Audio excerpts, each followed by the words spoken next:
نیک اعمال میں ایک چھوٹا سا پرچہ اس پہ رکھ دیتے ہیں،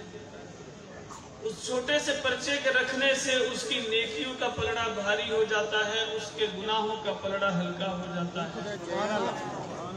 اور وہ بندہ مومن کہتا ہے کہ اے آنے والے، آپ اتنے حسین و جمیل،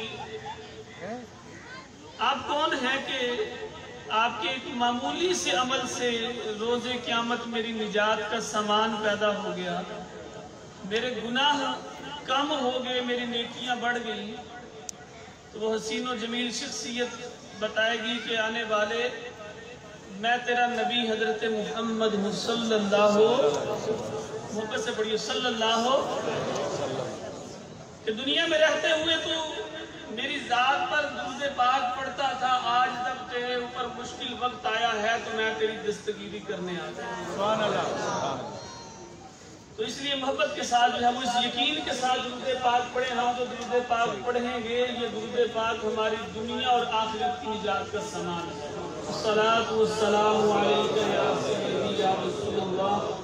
وعلی آلک و اصحابک یا سیدی یا محبوب رب العالمین۔ اتنی بڑی درگاہ پر اللہ تعالیٰ نے ہمیں یہ حاضری کی سعادت بخشی ہے، یہ بڑی خوش نصیبی ہے۔ چند لمحات ہم سب مل کر اپنی اپنی حاضری جو ہے وہ پیش کریں گے، اور اس یقین کے ساتھ پیش کریں گے کہ ہم یہاں پہ پڑھتے ہیں اللہ اور اس کے رسول علیہ السلام کے پیارے حبیب علیہ السلام ہمارے احوال سے آگاہ ہے۔ کوئی زبان خاموش نہ رہے، محبت کے ساتھ مولایا صلی وسلم دائما ابدا على حبيبك خير الخلق كلهم،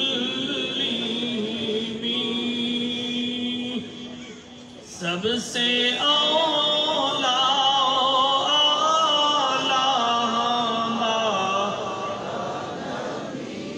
سب سے